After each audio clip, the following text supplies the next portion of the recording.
ತುಂಬ ಸೆಕೆ ಇದ್ದಿದ್ದರಿಂದ ನಾನು ನನ್ನ ಯೋಚನೆಯಲ್ಲಿ ಮುಳುಗಿದ್ದೆ. ಧಡಾಮ್ ಎಂಬ ಶಬ್ದದಿಂದ ನಾನು ಗಡಿಬಿಡಿಯಿಂದ ವಾಸ್ತವಕ್ಕೆ ಬಂದೆ ಮತ್ತು ನನ್ನ ಅಕ್ಕಪಕ್ಕದಲ್ಲಿ ನೋಡತೊಡಗಿದೆ. ಕೋಣೆಯಲ್ಲಿ ನಾನು ಒಬ್ಬಳೇ ಇದ್ದೆ. ಎಲ್ಲರೂ ಹೊರಗಡೆ ಇದ್ದರು. ಈ ಕೋಣೆ ಗ್ರೌಂಡ್ ಫ್ಲೋರ್ನಲ್ಲಿ ಇತ್ತು. ಇಲ್ಲಿ ತುಂಬ ಚೆನ್ನಾಗಿ ಕ್ಲೀನ್ ಮಾಡಬೇಕಾಗಿತ್ತು, ಏಕೆಂದರೆ ಭಾನು ಅಮ್ಮನಿಗೆ ಕೊಳಕೆಂದರೆ ತುಂಬ ಅಲರ್ಜಿ. ಸ್ವಲ್ಪವೂ ಕಸ ಇರೋದು ಕಂಡರೆ ಅವಳು ತುಂಬ ಬೈಯುತ್ತಿದ್ದಳು. ಆದ್ದರಿಂದ ನಾನು ಅವಳ ಕೋಣೆಯನ್ನು ತುಂಬ ಚೆನ್ನಾಗಿ ಕ್ಲೀನ್ ಮಾಡುತ್ತಿದ್ದೆ. ಒಂದು ವೇಳೆ ನಾನು ಸರಿಯಾಗಿ ಕ್ಲೀನ್ ಮಾಡಲಿಲ್ಲ ಎಂದರೆ ಭಾನು ಅಮ್ಮ ಏನು ಮಾಡುತ್ತಾಳೆಂದು ನನಗೆ ಗೊತ್ತಿತ್ತು. ನನಗೆ ಅವಳಿಂದ ಶಾಪ ಹಾಕಿಸಿಕೊಂಡರೆ ಒಳ್ಳೆಯದಾಗುವುದಿಲ್ಲ ಎಂದು ಗೊತ್ತಿತ್ತು. ನಾನು ಚಿಕ್ಕಂದಿನಿಂದಲೂ ಕೇಳುತ್ತಾ ಬಂದಿದ್ದೆ, ಮಂಗಳಮುಖಿಯರ ಶಾಪ ಬಹುಬೇಗ ನಮಗೆ ತಟ್ಟುತ್ತದೆ ಎಂದು ಕೇಳಿದ್ದೆ. ಆಗ ಹೊರಗಡೆ ಯಾರೋ ಕೂಗಾಡುತ್ತಿರುವುದು ಕೇಳಿ ನನಗೆ ಆಶ್ಚರ್ಯವಾಯಿತು. ನಾನು ಕೈಯಲ್ಲಿ ಸ್ವಚ್ಛಗೊಳಿಸುವುದಕ್ಕಾಗಿ ಪೊರಕೆ ಹಿಡಿದುಕೊಂಡಿದ್ದೆ. ನಾನು ಅದನ್ನು ಬಿಟ್ಟು ಹೊರಗಡೆ ಓಡಿ ಬಂದೆ. ಹೊರಗಡೆ ಬಂದು ನೋಡಿದಾಗ ಅಲ್ಲಿ ಎಲ್ಲ ಮಂಗಳಮುಖಿಯರು ಒಂದೆಡೆ ಸೇರಿದ್ದರು. ಭಾನು ಅಮ್ಮನನ್ನು ಎಲ್ಲ ಮಂಗಳಮುಖಿಯರು ಸುತ್ತುವರಿದಿದ್ದರು. ದೂರದಿಂದ ನನಗೆ ಏನಾಗಿದೆ ಎಂದು ಗೊತ್ತಾಗಲಿಲ್ಲ. ಆದರೆ ನಾನು ತುಂಬ ಹತ್ತಿರ ಹೋದೆ. ಅಲ್ಲಿರುವ ದೃಶ್ಯವನ್ನು ನೋಡಿ ದಂಗಾಗಿ ಹೋದೆ. ಎಲ್ಲ ಮಂಗಳಮುಖಿಯರು ಅಳುತ್ತಿದ್ದರು. ನಾನು ಮುಂದೆ ಹೋಗಿ ನೋಡಿದಾಗ ಭಾನು ಅಮ್ಮನ ಕೈಯಲ್ಲಿ ಒಂದು ಬಿಳಿ ಬಟ್ಟೆಯಲ್ಲಿ ಸುತ್ತಿಕೊಂಡ ಮಗು ಇತ್ತು. ಆ ಮಗು ತುಂಬ ಸುಂದರವಾಗಿತ್ತು. ಆ ಮಗುವನ್ನು ಭಾನು ಅಮ್ಮನ ಕೈಯಲ್ಲಿ ನೋಡಿ ನನ್ನ ಕಣ್ಣುಗಳು ಸಹ ಒದ್ದೆಯಾದವು. ಆ ಮಗು ಮಂಗಳಮುಖಿ ಎಂದು ಯಾರಿಗೂ ಕೇಳದೆ ನಾನು ಅರ್ಥ ಮಾಡಿಕೊಂಡೆ. ಆ ಮಗುವಿನ ಅಪ್ಪ ಅಮ್ಮ ಇದು ತಮಗೆ ಭಾರ ಎಂದು ಮಂಗಳಮುಖಿಯರ ಅಡ್ಡಿಯಲ್ಲಿ ಬಿಟ್ಟು ಹೋಗಿದ್ದರು. ಕೇವಲ ಇದಕ್ಕಾಗಿಯೇ ನನಗೆ ದುಃಖವಾಗಿರಲಿಲ್ಲ. ಈಗ ಆ ಮಗುವಿನ ಜೀವನವೂ ಸಹ ಹಾಳಾಗಿ ಹೋಗಿತ್ತು. ಈಗ ಇದು ದೊಡ್ಡವಳಾಗಿ ಇಲ್ಲಿರುವ ಮಂಗಳಮುಖಿಯರಂತೆ ತನ್ನ ಜೀವನವನ್ನು ನಡೆಸುತ್ತದೆ. ಜನರ ಮುಂದೆ ಹಾಡಿ ಕುಣಿದು ತನ್ನನ್ನು ತಾನು ಸಮರ್ಪಿಸಿಕೊಳ್ಳುತ್ತದೆ. ನನಗೆ ದುಃಖವಾಗಿದ್ದು ಏಕೆಂದರೆ ಈ ಮಗುವಿನ ಅಪ್ಪ ಅಮ್ಮನೂ ಸಹ ಈ ಮಗುವನ್ನು ಮಂಗಳಮುಖಿ ಎಂದು ತಿಳಿದಿದ್ದರು.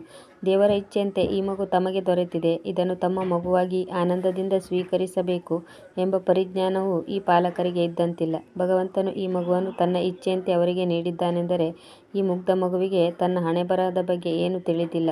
ಒಂದು ವೇಳೆ ಆ ಮಗು ಈಗ ತನ್ನ ಅಪ್ಪ ಅಮ್ಮನ ಮಡಿಲಲ್ಲಿದ್ದರೆ ಅಮ್ಮನ ಪ್ರೀತಿಯ ಆರೈಕೆಯನ್ನು ಪಡೆದುಕೊಳ್ಳುತ್ತಿತ್ತು. ಆದರೆ ಈ ಸಮಾಜದಲ್ಲಿ ಅಂಥವರಲ್ಲಿ ಯಾರೊಬ್ಬರೂ ಇಂತಹ ಅದೃಷ್ಟವನ್ನು ಪಡೆದುಕೊಂಡು ಬಂದಿರುವುದಿಲ್ಲ.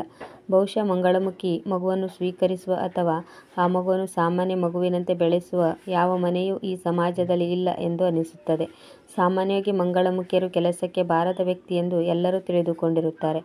98% ಜನರು ಮಂಗಳಮುಖಿ ಮಗುವನ್ನು ಒಂದು ಮಂಗಳಮುಖಿಯರ ಅಡ್ಡೆಗೆ ಕಳಿಸುತ್ತಾರೆ, ಇಲ್ಲ ಬೀದಿಯಲ್ಲಿ ಅಳಲು ಬಿಡುತ್ತಾರೆ. ನಾನಂತೂ ತುಂಬ ಚಿಂತಿತಳಾಗುತ್ತಿದ್ದೆ, ಏಕೆಂದರೆ ಅಂತಹ ತಂದೆ ತಾಯಿಯರು ತಮ್ಮ ರಕ್ತವನ್ನು, ತಮ್ಮ ಸ್ವಂತ ಮಗುವನ್ನು ಸರಿಯಾಗಿ ಆರೈಕೆ ಮಾಡದೆ ಬೆಳೆಸದೆ ಹೀಗೆ ಆಡಲು ಬಿಟ್ಟು ಹೋಗುತ್ತಾರೆ. ಅಪ್ಪ ಅಮ್ಮನ ಆರೈಕೆ ಇಲ್ಲದೆ ಹೇಗೆ ಮಗು ತುಂಬ ಸಂಕಷ್ಟದಲ್ಲಿ ಜೀವನವನ್ನು ನಡೆಸುತ್ತದೆ. ನಾನು ಇದರ ಬಗ್ಗೆ ಯೋಚಿಸಿ ತುಂಬ ಹೆದರಿದೆ. ಈಗ ನನ್ನ ದೃಷ್ಟಿ ಕೆಳಕ್ಕೆ ಅಳುತ್ತಾ ಬಿದ್ದುಕೊಂಡಿದ್ದ ಆ ಮಗುವಿನ ಮೇಲೆ ಬಿತ್ತು. ನಾನು ಆ ಮಗುವಿನ ಬಳಿ ಇದ್ದ ಒಂದು ಚೀಟಿಯನ್ನು ಎತ್ತಿಕೊಂಡೆ, ಏಕೆಂದರೆ ಈಗ ಮಂಗಳಮುಖಿಯರೆಲ್ಲರೂ ಆ ಮಗುವನ್ನು ಒಳಗಡೆ ಕರೆದುಕೊಂಡು ಹೋಗಿದ್ದರು. ಈಗ ನಾನು ಆ ಚೀಟಿಯನ್ನು ಓದಿದೆ. ನಾನು ತುಂಬ ಅಸಹಾಯಕಳಾಗಿದ್ದೇನೆ. ಒಂದು ವೇಳೆ ನಾನು ಈ ಮಗುವನ್ನು ನನ್ನ ಬಳಿ ಇಟ್ಟುಕೊಂಡರೆ ನನ್ನ ಪತಿ ನನಗೆ ಡಿವೋರ್ಸ್ ನೀಡುತ್ತಾನೆ ಮತ್ತು ನಾನು ತವರಿಗೆ ಹೋಗಲು ನನಗೆ ನನ್ನ ಅಪ್ಪ ಅಮ್ಮನ ಆಸರೆಯೂ ಸಹ ಇಲ್ಲ. ಅದರಿಂದ ನಾನು ಈ ಮಗುವನ್ನು ಇಲ್ಲಿ ಬಿಟ್ಟು ಹೋಗುತ್ತಿದ್ದೇನೆ. ಈ ಮಗುವಿಗೆ ಇಲ್ಲಿ ಒಳ್ಳೆಯ ಜೀವನ ಸಿಗಬಹುದು ಎಂಬ ಆಶಾಭಾವನೆ ನನಗಿದೆ. ಒಂದು ಅಮ್ಮನ ಅಸಹಾಯಕತೆ ಎಂದು ತಿಳಿದು ಈ ಮಗುವನ್ನು ಪೋಷಣೆ ಮಾಡಿ. ನನಗೆ ಶಾಪ ಹಾಕಬೇಡಿ. ಆ ಪತ್ರವನ್ನು ಓದಿ ನನ್ನ ಹೃದಯ ಇನ್ನೂ ಭಾರವಾಯಿತು. ಈಗ ನನಗೆ ಅರ್ಥವಾಯಿತು. ಕೆಲವು ಅಮ್ಮಂದಿರು ಸಹ ಇರುತ್ತಾರೆ, ಮಗುವನ್ನು ಪಾಲನೆ ಪೋಷಣೆ ಮಾಡಬೇಕೆಂದುಕೊಂಡರೂ ಅವರಿಗೆ ಅವಕಾಶ ಇರುವುದಿಲ್ಲ. ಆ ಹೆದರಿಕೆಯಿಂದ, ಅಂದರೆ ಅವಳ ಗಂಡ ಅವಳಿಗೆ ವಿಚ್ಛೇದನ ನೀಡಬಹುದು ಎಂದು ಹಾಗೆ ಮಾಡಲೇಬೇಕಾಗುತ್ತದೆ. ಇದು ವಾಸ್ತವಾಂಶವಾಗಿದೆ. ಗಂಡಸರು ಇಂಥ ಮಗುವನ್ನು ಸ್ವೀಕರಿಸುವುದಿಲ್ಲ. ಗಂಡು ಮಕ್ಕಳು ಹೇಗಿದ್ದರೂ ಅವರನ್ನು ಸ್ವೀಕರಿಸುತ್ತಾರೆ. ನಾನು ಈಗ ದೀರ್ಘ ಉಸಿರು ಎಳೆದುಕೊಂಡು ಕೈಯಲ್ಲಿ ಪತ್ರವನ್ನು ಹಿಡಿದು ಒಳಗಡೆ ಬಂದೆ. ಎಲ್ಲ ಮಂಗಳಮುಖಿಯರು ಆ ಮಗುವನ್ನು ಹಿಡಿದುಕೊಂಡು ಅಳುತ್ತಿದ್ದರು. ಅವರು ಈ ಮಗುವನ್ನು ಮಂಗಳಮುಖಿ ಎಂದು ತಿಳಿದು ಅಳುತ್ತಿರಲಿಲ್ಲ. ಬದಲಾಗಿ ಅವಳ ಕೆಟ್ಟ ಅದೃಷ್ಟಕ್ಕಾಗಿ ಎಲ್ಲರೂ ಅಳತೊಡಗಿದರು.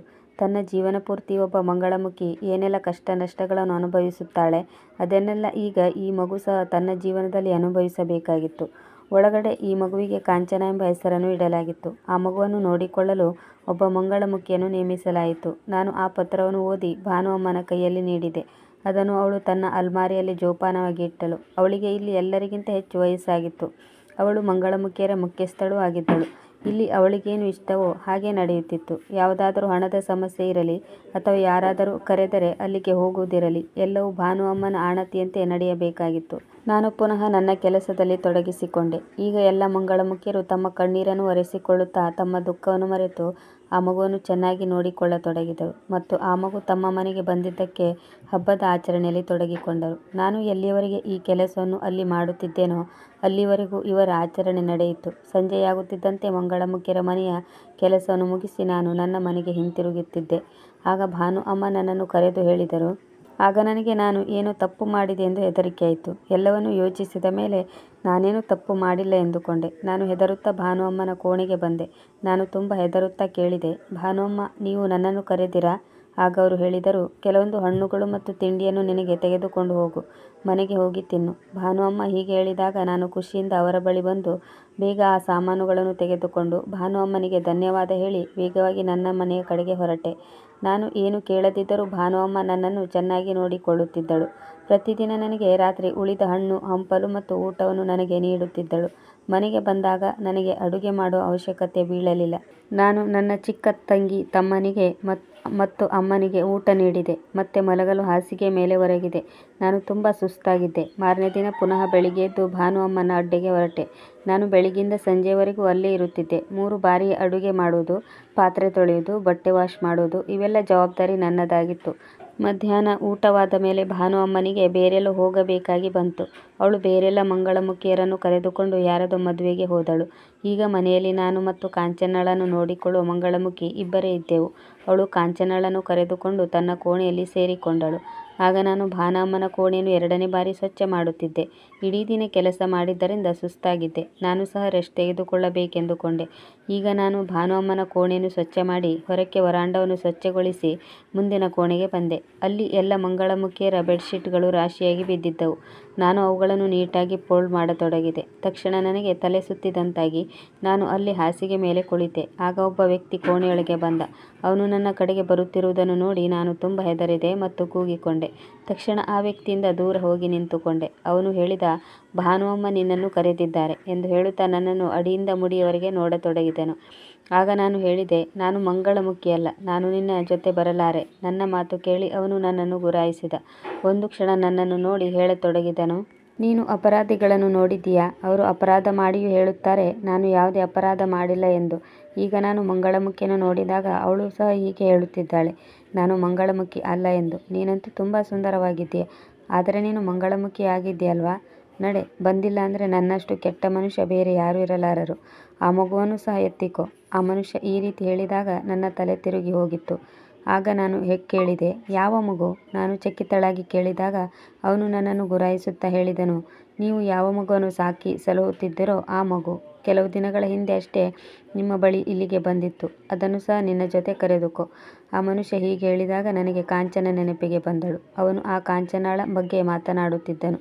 ನಾನು ಮಂಗಳಮುಖಿ ಅಲ್ಲ ಎಂದು ಎಷ್ಟು ಬಾರಿ ಹೇಳಿದರೂ ಅವನು ನನ್ನ ಮಾತನ್ನು ಕೇಳಲಿಲ್ಲ. ಬಹುಶಃ ಈಗ ಅವನು ನನ್ನ ಜೊತೆ ಜಬರ್ದಸ್ತ್ ಮಾಡಬಹುದು. ಅದಕ್ಕಿಂತ ಒಳ್ಳೆಯದೆಂದರೆ ನಾನು ಅವನ ಜೊತೆ ಹೋಗುವುದೇ ಸರಿಯಾದ ನಿರ್ಧಾರವೆನಿಸಿತು. ಜೊತೆಗೆ ಕಾಂಚನಳನ್ನು ಕರೆದುಕೊಂಡು ಹೋಗುತ್ತೇನೆ. ಅವಳನ್ನು ಸಹ ಭಾನು ಅಮ್ಮ ಕರೆದಿದ್ದಾಳೆ. ನಾನು ಅಲ್ಲಿಂದ ಆ ವ್ಯಕ್ತಿಯ ಜೊತೆ ಮತ್ತೊಂದು ಕೋಣೆಗೆ ಬಂದೆ. ಆದರೆ ಆ ಕೋಣೆಯಲ್ಲಿ ಕಾಂಚನ ಇರಲಿಲ್ಲ. ಜೊತೆಗೆ ಅವಳನ್ನು ನೋಡಿಕೊಳ್ಳುತ್ತಿದ್ದ ಮಂಗಳಮುಖಿ ಸಹ ಇರಲಿಲ್ಲ. ಆ ಮಂಗಳಮುಖಿಯ ಹೆಸರು ಭವಾನಿ. ಅವಳು ಅಲ್ಲಿ ಇಲ್ಲದಿರುವುದನ್ನು ನೋಡಿ ನಾನು ತುಂಬ ಚಿಂತಿತಳಾದೆ. ಈಗ ಆ ವ್ಯಕ್ತಿ ಬೇರೆ ತುಂಬ ಸಿಟ್ಟಾಗಿದ್ದನು. ಅವನು ನನ್ನನ್ನು ಕರೆದುಕೊಂಡು ಭಾನು ಅಮ್ಮನ ಬಳಿ ಬಂದನು. ಅದು ಒಂದು ಮದುವೆಯ ಮನೆಯಾಗಿತ್ತು. ಉಳಿದ ಮಂಗಳಮುಖಿಯರೆಲ್ಲರೂ ಹಾಡುತ್ತಾ ಕುಣಿಯುತ್ತಿದ್ದರು. ಅವರ ಮೇಲೆ ಹಣದ ಸುರಿಮಳೆ ಆಗುತ್ತಿತ್ತು. ಆದರೆ ಭಾನು ಅಮ್ಮ ಒಂದು ಬದಿ ಕುಳಿತುಕೊಂಡಿದ್ದರು. ಆಗ ಆ ವ್ಯಕ್ತಿಯು ನನ್ನನ್ನು ಭಾನು ಅಮ್ಮನ ಬಳಿ ಕರೆದುಕೊಂಡು ಹೋದಾಗ ಅವಳು ನನ್ನನ್ನು ನೋಡಿ ತುಂಬ ಆಶ್ಚರ್ಯಚಕಿತಳಾದಳು. ನೀನೇಕೆ ಬಂದಿದ್ದೀಯಾ? ನಾನಂತೂ ಕಾಂಚನಳನ್ನು ನೋಡಿಕೊಳ್ಳಲು ವಹಿಸಿದ್ದ ಭವಾನಿಯ ಹೆಸರನ್ನು ಹೇಳಿದ್ದೆ. ಈಗ ಭಾನು ಅಮ್ಮನ ಪ್ರಶ್ನೆಯನ್ನು ಕೇಳಿ ನನ್ನನ್ನು ಒತ್ತಾಯಪೂರ್ವಕವಾಗಿ ಕರೆದುಕೊಂಡು ಬಂದ ವ್ಯಕ್ತಿ ಕಕ್ಕಾಬಿಕ್ಕಿಯಾದನು. ಈಗ ನಾನು ಅವನ ಮೇಲೆ ಕಂಪ್ಲೇಂಟ್ ಮಾಡುವಂತೆ ಅವನನ್ನೇ ನೋಡುತ್ತಾ ಹೇಳಿದೆ, ನಾನಂತೂ ಈ ವ್ಯಕ್ತಿಗೆ ಮೊದಲೇ ಹೇಳಿದ್ದೆ ನಾನು ಮಂಗಳಮುಖಿ ಅಲ್ಲ. ಆದರೆ ಇವನು ಒಪ್ಪಿಕೊಳ್ಳದೆ ಒತ್ತಾಯಪೂರ್ವಕವಾಗಿ ನಾನು ಇಲ್ಲಿಗೆ ಬರುವಂತೆ ಮಾಡಿದನು.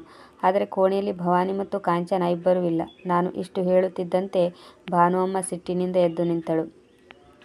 ಅವರು ಇಲ್ಲ ಎಂದರೆ ಇದರ ಅರ್ಥವೇನು? ಅವಳು ಜೋರಾಗಿ ಸಿಟ್ಟಿನಿಂದ ಕೇಳಿದಳು ಮತ್ತು ಹೇಳಿದಳು, ಅವಳು ಮನೆಯಲ್ಲಿ ಇರುತ್ತಾಳೆ. ಅವಳು ಹೀಗೆ ಹೇಳದೆ ಕೇಳದೆ ಮನೆಯಿಂದ ಎಲ್ಲೂ ಹೊರಗೆ ಹೋಗುವುದಿಲ್ಲ. ನನ್ನನ್ನು ಕೇಳದೆ ಅವಳಿಗೆ ಹೊರಗೆ ಹೋಗುವ ಅಧಿಕಾರವಿಲ್ಲ. ನಾನು ನಿನ್ನನ್ನು ಭವಾನಿಯನ್ನು ಕರೆದುಕೊಂಡು ಬರಲು ಕಳುಹಿಸಿದೆ. ಅವಳ ಬಳಿ ಕಾಂಚನ ಇದ್ದಳು. ನೀನು ಯಾರನ್ನು ಕರೆದುಕೊಂಡು ಬಂದಿದ್ದೀಯಾ? ಇವಳು ನಿನಗೆ ಯಾವ ರೀತಿ ಮಂಗಳಮುಖಿಯ ಥರ ಕಾಣುತ್ತಾಳೆ? ಅವಳು ನಮ್ಮ ಮನೆಯಲ್ಲಿ ಕೆಲಸ ಮಾಡುವ ಕೆಲಸದ ಆಳು. ಭವಾನಿ ಜಾಗದಲ್ಲಿ ಇವಳನ್ನು ಕರೆದುಕೊಂಡು ಬಂದಿದೆಯಾ? ಅವಳು ಕಾಂಚನಾಳನ್ನು ಕರೆದುಕೊಂಡು ಎಲ್ಲಿಗೆ ಹೋದಳು? ಎಲ್ಲರನ್ನು ಕರೆ, ನಾವು ಮರಳಿ ಹೋಗಬೇಕು. ಈಗ ಭಾನುಅಮ್ಮ ಸಿಟ್ಟಿನಿಂದ ಆ ವ್ಯಕ್ತಿಗೆ ಎಲ್ಲರನ್ನು ಕರೆಯಲು ಹೇಳಿದ್ದರು. ಅವನು ಕಕ್ಕಾಬಿಕ್ಕಿಯಾಗಿ ತಲೆಯಾಡಿಸಿ ಎಲ್ಲರನ್ನು ಕರೆದನು. ಹೇಗಿದ್ದರೂ ಅಲ್ಲಿ ಸಮಾರಂಭ ಮುಗಿದು ಹೋಗಿತ್ತು. ಹಾಡುವುದು ಕುಣಿಯುವುದು ಎಲ್ಲವೂ ಮುಗಿದು ಹೋಗಿತ್ತು. ಎಲ್ಲರೂ ಆಶ್ಚರ್ಯಚಕಿತರಾಗಿ ಮರಳಿ ಬಂದು ಒಟ್ಟಾದರು. ಭಾನು ಅಮ್ಮನನ್ನು ಕೇಳಿದರು, ಏನಾಯಿತು? ಇಷ್ಟು ಗಡಿಬಿಡಿಯಲ್ಲಿ ನಾವು ಮರಳಿ ಹೋಗುತ್ತಿದ್ದೇವೆ. ಆಗ ಭಾನುಅಮ್ಮ ಎಲ್ಲರಿಗೂ ಹೇಳಿದರು, ಭವಾನಿ ಮನೆಯನ್ನು ಬಿಟ್ಟು ಹೋಗಿದ್ದಾಳೆ. ಕಾಂಚನಾಳನ್ನು ಕರೆದುಕೊಂಡು ಹೋಗಿದ್ದಾಳೆ. ಅವಳು ಇವಳನ್ನು ಎಲ್ಲೋ ಸುತ್ತಾಡಿಸಲು ಕರೆದುಕೊಂಡು ಹೋಗಿರಬೇಕು. ಈಗ ಅವಳು ಮರಳಿ ಬಂದಿರಬೇಕು. ನಾವೆಲ್ಲರೂ ಬೇಗ ಮನೆಗೆ ಹೋಗಬೇಕು. ಅವಳು ಮನೆಯಲ್ಲಿ ಇದ್ದಾಳೋ ಇಲ್ಲವೋ ಎನ್ನುವುದನ್ನು ಮೊದಲು ಪತ್ತೆ ಹಚ್ಚಬೇಕು. ಎಲ್ಲರೂ ಅವಳ ಮಾತಿಗೆ ಒಪ್ಪಿಕೊಂಡು ಮನೆಗೆ ವಾಪಸ್ ಬಂದರು. ನಾನು ಸಹ ಅವರ ಜೊತೆಗೆ ಇದ್ದೆ. ನಾನು ಇದೆಲ್ಲವನ್ನು ತಿಳಿದುಕೊಳ್ಳಬೇಕು ಎಂದುಕೊಂಡೆ. ಅಷ್ಟಕ್ಕೂ ಮುಂದೆ ಏನಾಗುತ್ತದೆ? ವಾಸ್ತವದಲ್ಲಿ ನಿಜಕ್ಕೂ ಭವಾನಿ ಕಾಂಚನಾಳನ್ನು ಕರೆದುಕೊಂಡು ಮಾಯವಾಗಿದ್ದಾಳೆ ಅಥವಾ ಮರಳಿ ಬಂದಿರಬಹುದು. ಈಗ ನನ್ನ ಮನೆಯವರ ಬಗ್ಗೆ ನನಗೆ ಯಾವುದೇ ಕಾಳಜಿ ಇರಲಿಲ್ಲ, ಏಕೆಂದರೆ ಅಮ್ಮ ಅಡುಗೆ ಮಾಡಿರಬಹುದು. ಬೆಳಿಗ್ಗೆ ನಾನು ಅವಶ್ಯಕತೆಗಿಂತ ಹೆಚ್ಚು ರೇಷನ್ ತಂದು ಮನೆಯಲ್ಲಿ ಇಟ್ಟು ಬಂದಿದ್ದೆ. ಸ್ವಲ್ಪ ಹೊತ್ತಿನ ನಂತರ ನಾವು ಗಾಡಿಯಲ್ಲಿ ಕುಳಿತು ಮನೆಯ ಕಡೆ ಬಂದೆವು. ಮನೆಗೆ ಬಂದಾಗ ಭವಾನಿ ಇನ್ನೂ ಮರಳಿ ಬಂದಿರಲಿಲ್ಲ. ಅಷ್ಟಕ್ಕವಳು ಎಲ್ಲಿಗೆ ಹೋದಳು? ಈ ಮಂಗಳಮುಖಿಯು ಅಷ್ಟು ಚಿಕ್ಕ ಮಗುವನ್ನು ಎತ್ತಿಕೊಂಡು ಓಡಿ ಹೋಗಿದ್ದಾಳಲ್ಲ. ಮತ್ತು ಭವಾನಿ ಒಬ್ಬ ಸುಂದರ ಬುದ್ಧಿವಂತ ಮಂಗಳಮುಖಿಯಾಗಿದ್ದಳು. ಭಾನು ಅಮ್ಮ ಅವಳ ಮೇಲೆ ತುಂಬ ಭರವಸೆ ಇಟ್ಟಿದ್ದರು, ಏಕೆಂದರೆ ಭವಾನಿಯು ತುಂಬ ವರ್ಷಗಳಿಂದ ಈ ಮನೆಯಲ್ಲಿ ಇರುತ್ತಿದ್ದಳು.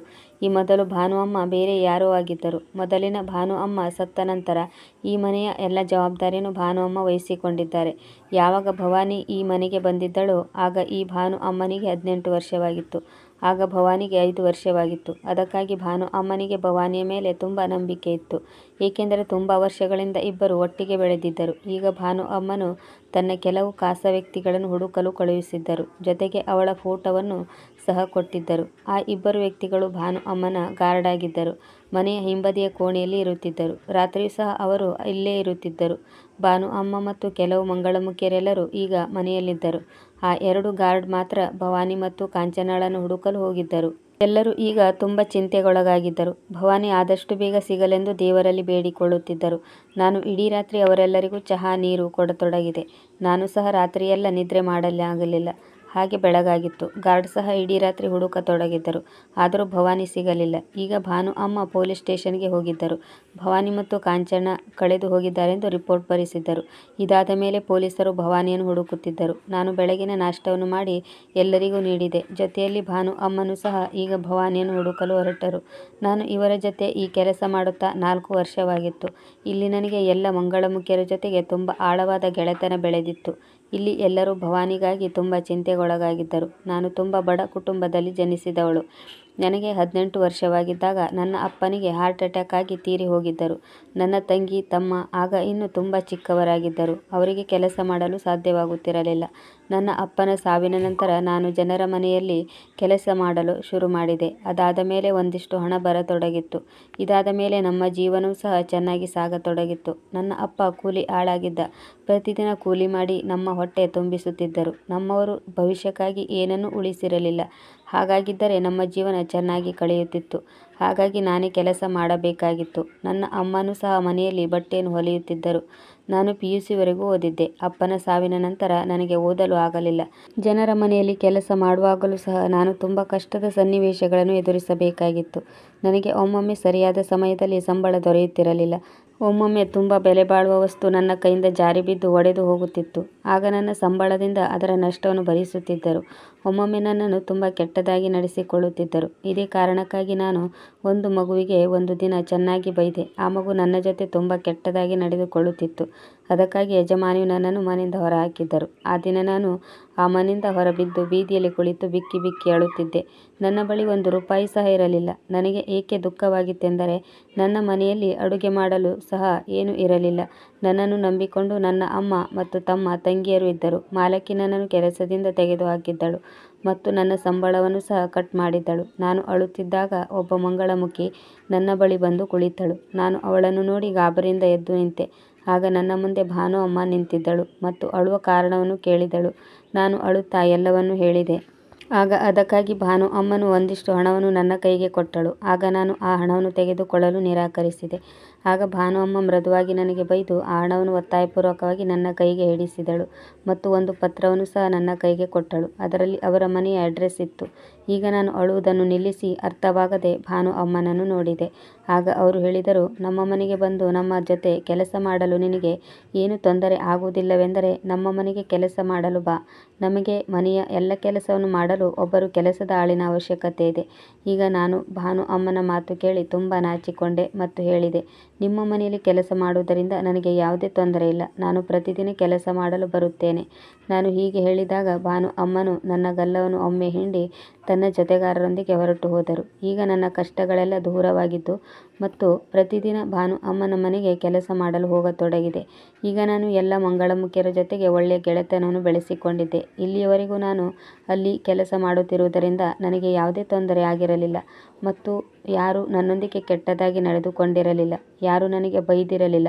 ಈಗ ನನಗೆ ಅರ್ಥವಾಗಿತ್ತು, ಮಂಗಳಮುಖಿಯರು ಗಂಡಸರು ಮತ್ತು ಹೆಂಗಸರು ಇಬ್ಬರನ್ನೂ ಚೆನ್ನಾಗಿ ನೋಡಿಕೊಳ್ಳುತ್ತಾರೆ.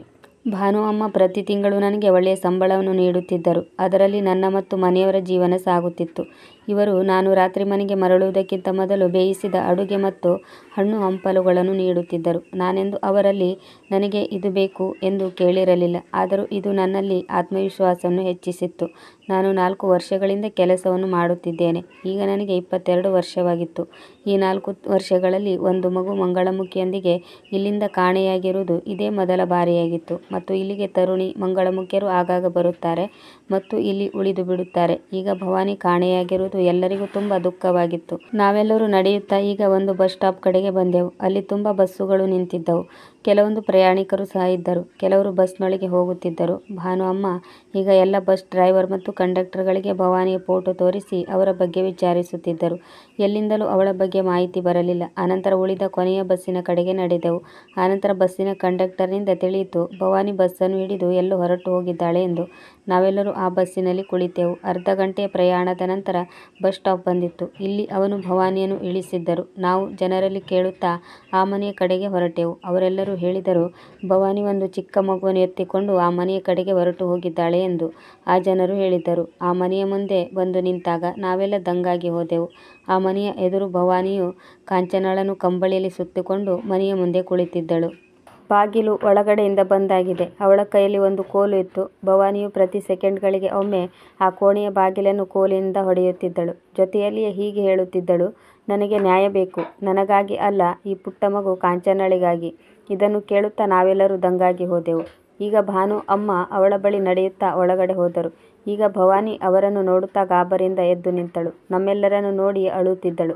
ಕಾಂಚನಾಳನ್ನು ಕೆಳಕ್ಕೆ ಇಟ್ಟು ಭಾನು ಅಮ್ಮನ ಮುಂದೆ ಕೈ ಜೋಡಿಸಿದ್ದಳು. ಈಗ ಭಾನು ಅಮ್ಮ ಅವಳು ಜೋಡಿಸಿದ ಕೈಗಳನ್ನು ಹಿಡಿದು ಕೇಳಿದಳು, ನೀನು ಹೀಗೇಕೆ ಮಾಡಿದೆ? ಇದು ಯಾರ ಮನೆ? ಭಾನು ಅಮ್ಮ ಕೇಳುತ್ತಿದ್ದಂತೆ ಭವಾನಿಯು ಜೋರಾಗಿ ಬಿಕ್ಕಿ ಬಿಕ್ಕಿ ಅಳುತ್ತಿದ್ದಳು. ಕಾಂಚನ ಭಾನು ಅಮ್ಮನಿಗೆ ತೋರಿಸುತ್ತಾ ಹೇಳಿದಳು, ಇದು ನನ್ನ ಅಪ್ಪ ಅಮ್ಮನ ಮನೆ. ಇದು ನನ್ನ ತವರು ಮನೆ. ಅವರು ಈಗ ಭೂಮಿಯಲ್ಲಿ ಇಲ್ಲ. ಈಗ ಇಲ್ಲಿ ನನ್ನ ಅಣ್ಣ ಮತ್ತು ಅತ್ತಿಗೆ ಇರುತ್ತಾರೆ.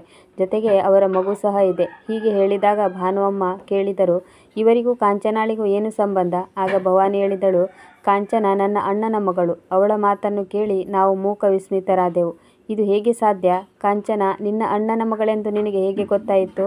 ಕಾಂಚನಾಳನ್ನು ಯಾವುದೋ ಹೆಂಗಸೊಬ್ಬಳು ನಮ್ಮ ಮನೆಯಲ್ಲಿ ಬಿಟ್ಟು ಹೋಗಿದ್ದಳು ಎಂದು ಭಾನು ಅಮ್ಮ ಹೇಳಿದಾಗ ಭವಾನಿಯು ಕಾಂಚನಾಳ ಸೊಂಟದ ಬಳಿ ತೋರಿಸಿದಳು. ಅಲ್ಲಿದ್ದ ದೊಡ್ಡ ಮಚ್ಚೆಯ ಕಡೆಗೆ ತೋರಿಸುತ್ತಾ, ಇದು ನಮ್ಮ ಕುಟುಂಬದ ಹುಟ್ಟಿನ ಚಿಹ್ನೆಯಾಗಿದೆ. ಇದೇ ರೀತಿ ಚಿಹ್ನೆ ನನ್ನ ಸೊಂಟದ ಮೇಲೆ ಸಹ ಇದೆ. ನನ್ನ ಅಮ್ಮನ ಸೊಂಟದ ಮೇಲೆ ಮತ್ತು ನನ್ನ ಅಣ್ಣನ ಸೊಂಟದ ಮೇಲೂ ಸಹ ಇದೆ. ನನಗೆ ಸಂಶಯ ಬಂದಿತ್ತು, ಈ ಮಗುವಿನ ಜೊತೆಗೆ ನನಗೆ ಏನೋ ಸಂಬಂಧವಿದೆ ಎಂದು ನಾನು ಅಂದುಕೊಂಡಿದ್ದೆ. ಆಗ ಈ ಮಗುವಿನ DNA ಟೆಸ್ಟ್ ಮಾಡಿಸಿದೆ. ಇದು ನನ್ನ ರಕ್ತ ಸಂಬಂಧಿ ಎಂದು ಆಗ ಸಾಬೀತಾಯಿತು. ಇದು ನನ್ನ ಅಣ್ಣನ ಮಗುವಾಗಿತ್ತು. ಏಕೆಂದರೆ ನನಗೆ ಒಬ್ಬನೇ ಅಣ್ಣನಿದ್ದ. ನನಗೆ ಸಹೋದರಿಯರು ಇರಲಿಲ್ಲ. ಇದು ನನ್ನ ಅಣ್ಣನ ಮಗುವೇ ಎಂದು ನನಗೆ ಆಗ ಖಾತ್ರಿಯಾಗಿತ್ತು. ಆಗಲೇ ನಾನು ನಿಮಗೆ ಯಾರಿಗೂ ಹೇಳದೆ ಇಲ್ಲಿಗೆ ಬಂದೆ. ಈಗ ಕಾಂಚನಾಳನ್ನು ನೋಡಿ ನನಗೆ ತುಂಬ ದುಃಖವಾಗಿತ್ತು. ನಾನು ಅವಳ ಹಕ್ಕನ್ನು ಅವಳಿಗೆ ಕೊಡಿಸಬೇಕು ಎಂದುಕೊಂಡೆ. ನಾನು ಹಾಡುತ್ತಾ ಕುಣಿಯುತ್ತಾ ಬೀದಿಯಲ್ಲಿ ಭಿಕ್ಷೆ ಬೇಡುತ್ತಾ ಜೀವನವನ್ನು ಕಳೆದಿದ್ದೆ. ಆದರೆ ಕಾಂಚನಾಳಿಗೆ ಈ ಜೀವನದಿಂದ ಮುಕ್ತಿ ಕೊಡಿಸಬೇಕು ಎಂದುಕೊಂಡೆ. ಅವಳು ಎಲ್ಲರಂತೆ ಓದಲಿ, ಬರೆಯಲಿ ಮತ್ತು ಸಾಮಾನ್ಯ ಜೀವನವನ್ನು ನಡೆಸಲಿ. ಅದಕ್ಕಾಗಿ ನಾನು ಕಾಂಚನಾಳನ್ನು ಅಲ್ಲಿಂದ ಇಲ್ಲಿಗೆ ಎತ್ತಿಕೊಂಡು ಬಂದೆ. ಆ ರೀತಿ ಸಾಧ್ಯವಿಲ್ಲವೆಂದು ನನಗೆ ಗೊತ್ತಿತ್ತು ಎಂದು ಹೇಳಿ ಭವಾನಿ ಸುಮ್ಮನಾದಳು. ಈಗ ಭಾನು ಅಮ್ಮನು ದೀರ್ಘ ಉಸಿರೆಳೆದುಕೊಂಡಳು. ಆಗ ನಾನು ತುಂಬ ದುಃಖದಿಂದ ಕೇಳಿದೆ, ನಿನ್ನ ಅಪ್ಪ ಅಮ್ಮನೂ ಸಹ ನಿನ್ನನ್ನು ಮನೆಯಿಂದ ಹೊರಹಾಕಿದ್ದಾರೆ? ನಾನು ಈ ಪ್ರಶ್ನೆ ಕೇಳಿದ್ದರಿಂದ ಭಾನು ಅಮ್ಮನು ನನ್ನನ್ನು ಗುರಾಯಿಸಿದರು. ಆಗ ನಾನು ನನ್ನ ಬಾಯಿಯನ್ನು ಮುಚ್ಚಿಕೊಂಡೆ. ಆದರೆ ಭವಾನಿಯು ಅಳುತ್ತಾ ಹೇಳಿದಳು, ನನ್ನನ್ನು ನನ್ನ ಅಪ್ಪನು ಮನೆಯಿಂದ ಹೊರಹಾಕಿಲ್ಲ. ಬದಲಾಗಿ ನನ್ನ ಅಮ್ಮನು ನನ್ನನ್ನು ಮನೆಯಿಂದ ಹೊರಹಾಕಿದ್ದರು. ಏಕೆಂದರೆ ನಾನು ಹೆಂಗಸೂ ಆಗಿರಲಿಲ್ಲ, ಗಂಡಸೂ ಆಗಿರಲಿಲ್ಲ, ಅದರ ಮಧ್ಯದವಳಾಗಿದ್ದೆ. ಇದರ ಅರ್ಥ ನಾನೊಬ್ಬಳು ಮಂಗಳಮುಖಿಯಾಗಿದ್ದೆ. ನನ್ನ ಅಮ್ಮನಿಗೆ ಮಗಳೆಂದರೆ ಇಷ್ಟವಿರಲಿಲ್ಲ. ನನ್ನಂಥವಳನ್ನು ಹೇಗೆ ಅವರ ಬಳಿ ಇಟ್ಟುಕೊಳ್ಳುತ್ತಾರೆ? ನನ್ನನ್ನು ಅವರ ಬಳಿ ಸುಳಿದಾಡಲು ಸಹ ಬಿಡಲಿಲ್ಲ. ಇದರ ಬದಲಾಗಿ ನನ್ನನ್ನು ದ್ವೇಷಿಸತೊಡಗಿದರು. ನನ್ನ ಅಪ್ಪನಿಗೂ ನಾನು ಇಷ್ಟವಾಗಿರಲಿಲ್ಲ. ಆದರೆ ಅವರು ನನ್ನನ್ನು ದ್ವೇಷಿಸುತ್ತಿರಲಿಲ್ಲ ಅಥವಾ ನನ್ನನ್ನು ಮನೆಯಿಂದ ಹೊರಹಾಕಲಿಲ್ಲ. ನನ್ನನ್ನು ಕರೆಯುತ್ತಿರಲಿಲ್ಲ. ನನ್ನಷ್ಟಕ್ಕೆ ನನ್ನನ್ನು ಬಿಟ್ಟುಬಿಟ್ಟಿದ್ದರು. ನನ್ನನ್ನು ನನ್ನ ಅಜ್ಜಿಯೇ ದೊಡ್ಡವಳನ್ನಾಗಿ ಬೆಳೆಸಿದ್ದಳು. ನನ್ನ ಅಮ್ಮ ನನ್ನ ಅಣ್ಣನನ್ನು ತುಂಬ ಪ್ರೀತಿಸುತ್ತಿದ್ದರು. ಅವನಿಗೆ ತನ್ನ ಕೈಯಿಂದ ಊಟ ಮಾಡಿಸುತ್ತಿದ್ದಳು. ಅವನ ಬಟ್ಟೆ ವಾಶ್ ಮಾಡುತ್ತಿದ್ದಳು. ಅವನಿಗೆ ಸ್ನಾನ ಮಾಡಿಸುತ್ತಿದ್ದಳು. ಅವನನ್ನು ಕೂಗಿ ಕರೆಯುತ್ತಿದ್ದಳು. ಅವನನ್ನು ತಯಾರು ಮಾಡಿ ಶಾಲೆಗೂ ಕಳುಹಿಸುತ್ತಿದ್ದಳು. ಅವನ ಜೊತೆ ಆಟವಾಡುತ್ತಿದ್ದರು. ಅವನ ತುಂಟಾಟವನ್ನು ಸಹ ಸಹಿಸಿಕೊಳ್ಳುತ್ತಿದ್ದಳು. ಅವನನ್ನು ತುಂಬ ಪ್ರೀತಿಸುತ್ತಿದ್ದಳು. ಆದರೆ ನನ್ನ ವಿಷಯದಲ್ಲಿ ಆ ರೀತಿ ಏನೂ ಇರಲಿಲ್ಲ. ನನಗೆ ಯಾವಾಗಲೂ ಬೈಯುತ್ತಿದ್ದಳು. ನಾನು ಅವಳ ಬಳಿ ಹೋದರೆ ನನ್ನನ್ನು ಕೆಟ್ಟ ರೀತಿಯಿಂದ ತಳ್ಳುತ್ತಿದ್ದಳು. ನನ್ನ ಮೇಲೆ ತುಂಬ ಸಿಟ್ಟು ಮಾಡಿಕೊಳ್ಳುತ್ತಿದ್ದಳು. ನನ್ನನ್ನು ಪ್ರೀತಿ ಮಾಡುವುದಂತೂ ದೂರದ ಮಾತು. ನನ್ನ ಅಜ್ಜಿ ನನ್ನನ್ನು ಪಾಲನೆ ಪೋಷಣೆ ಮಾಡಿದ್ದಳು. ನನಗೆ ಇಷ್ಟವಾದದ್ದನ್ನೆಲ್ಲ ಕೊಡಿಸಿದ್ದಳು. ನನಗೆ ಊಟ ಮಾಡಿಸುತ್ತಿದ್ದಳು. ನನ್ನ ಎಲ್ಲ ಕೆಲಸವನ್ನು ಮಾಡುತ್ತಿದ್ದಳು. ಹೇಗಿದ್ದರೂ ಅಪ್ಪ ನನ್ನನ್ನು ಪ್ರೀತಿಸುತ್ತಿರಲಿಲ್ಲ ಅಥವಾ ನನಗೆ ಬೈಯುತ್ತಿರಲಿಲ್ಲ. ನಾನು ಸತ್ತಿದ್ದೇನೋ ಬದುಕಿದ್ದೇನೋ ಯಾವುದಕ್ಕೂ ಲಕ್ಷ್ಯ ಕೊಡುತ್ತಿರಲಿಲ್ಲ. ನನ್ನ ಅಜ್ಜಿ ಒಮ್ಮೊಮ್ಮೆ ಇಬ್ಬರನ್ನು ಗಮನಿಸುತ್ತಾ ಅವರ ಎಲ್ಲ ಮಾತುಗಳನ್ನು ಒಂದು ಕಿವಿಯಿಂದ ಕೇಳಿ ಇನ್ನೊಂದು ಕಿವಿಯಿಂದ ಬಿಡುತ್ತಿದ್ದರು. ಅದಕ್ಕಾಗಿ ಅಜ್ಜಿಯವರಿಗೆ ಏನನ್ನೂ ಹೇಳಲು ಹೋಗುತ್ತಿರಲಿಲ್ಲ. ಅಪ್ಪ ಅಮ್ಮ ಇಬ್ಬರು ನನ್ನ ಅಣ್ಣನನ್ನು ಚೆನ್ನಾಗಿ ನೋಡಿಕೊಳ್ಳುತ್ತಿದ್ದರು. ಅವರಿಗೆ ನಾನು ಏನೂ ಆಗಿರಲಿಲ್ಲ. ನಾನು ಚಿಕ್ಕವಳಿದ್ದಾಗ ಇದು ನನಗೆ ಅರ್ಥವಾಗಲಿಲ್ಲ. ಎಷ್ಟು ನನ್ನನ್ನು ದ್ವೇಷಿಸುತ್ತಿದ್ದರೆಂದರೆ, ನಾನು 5 ವರ್ಷದವಳಿದ್ದಾಗ ನನಗೆ ನನ್ನ ಸಂಕಟವೆಲ್ಲವೂ ತಿಳಿಯಿತು. ನನಗೆ ನನ್ನ ಅಜ್ಜಿಯೇ ಆಸರೆ ಎಂದು ನನಗೆ ಗೊತ್ತಾಯಿತು.